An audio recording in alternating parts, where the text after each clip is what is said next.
ल है साथीभाइहरूले बहुत ठुलो पानी जमिरहेको छ। म चाहिँ पानी हेर्न आइरहेको छु भने छाता ओढेर तपाईँहरू हेर्न सक्नुहुनेछ। म चाहिँ छाता ओढेर पानी हेर्न आइरहेको छु। पानी बहुत ठुलो आइरहेको छ। અહીં लाइभ आएको थिएँ भने अहिले छाता ओढेर म पानी हेर्न आइरहेको छु है। ल है साथीहरू पानी यस्तो भइरहेको छ यहाँ। यहाँ त डुबेछ हो पानी त। म यहाँले छाता ओढेर आइरहेको छु भने म त छाता ओढेर पानी हेर्न। भाइ बारिस देखो बारिस। ल है साथीहरू तपाईँहरू हेर्न सक्नुहुन्छ यहाँ पानी बहुत ठुलो आइरहेको छ। यहाँ पानी डुब्न लागिसकेको छ भने तपाईँलाई मैले लाइभमा देखाए जस्तो आधा घन्टा पानी आइदियो डुब्थ्यो भनेको थिएँ नि। त्यस्तै यो 10 मिनट पनि आएन राम्रोसँग। यो 5 मिनट जति आएको थियो होला पानी सायद।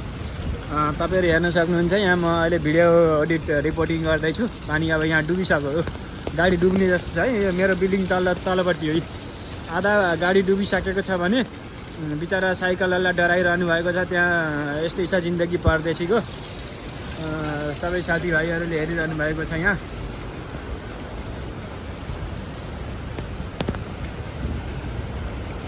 ओ पानी त स्विमिङ खेल्न गइरहेका छन्। तपाईँहरू हेर्न सक्नुहुन्छ पानी यो 10 मिनट पानी आएको अवस्थामा यस्तो पानी जम्मा भइरहेको छ। ल धेरै होइन 10 मिनट, सिर्फ 10 मिनट। बाटो कहाँ हो थाहा छैन बिचरा यो जिन्दगी। अब पौडी खेलेर हिँड्न पर्ला जस्तो छ साथी। हेर्न सक्नुहुन्छ म चाहिँ यत्तिकै यसो भिडियो रिपोर्टिङ गर्न लागिरहेको छु भने उताहरू अब यो बिचरा गाडीवाला डराइ गाडी लिएर हिँडिरहेको छ भने बिचमा गाडी बन्द भयो भने उसको गाडी खराब हुने अवस्था छ।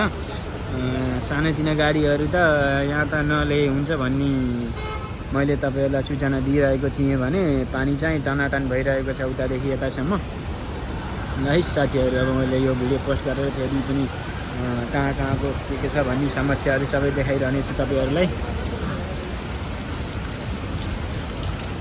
है भिडियोको अवस्था, पानीको अवस्था यस्तै छ जिन्दगी परदेशीको। बिचरा त पुन्टे गाडी यता आयो भने डुब्छ। यता नआइज पुन्टु, यता नआइज पुन्टु, नआइज। ए पुन्टु नआइज यता। यो पुन्टी आयो भने त के गर्ने होला बिचरा पुन्टु। तेरो इन्जिन भ्याइयो के अरे पुन्टे? भ्याइयो छैन हो तेरो इन्जिन गयो। पुन्टे तेरो इन्जिन गयो। पुन्टे तेरो इन्जिन गयो। उता पनि अर्को पुन्टे गाडी आउँदैछ। यता आयो भने त पुन्टे भ्याइन्छ। उतैबाट फर्केर जा पुन्टे। सुन्दैन त पुन्टेले यो डराइरहेको छ भने ब्याक गरेर गए हुन्छ।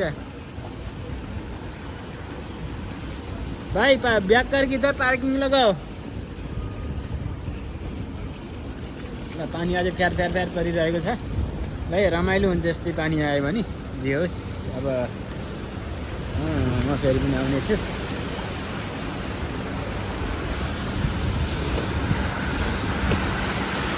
हेर्न सक्नुहुनेछ है साथीहरू। अहिलेलाई यति नै।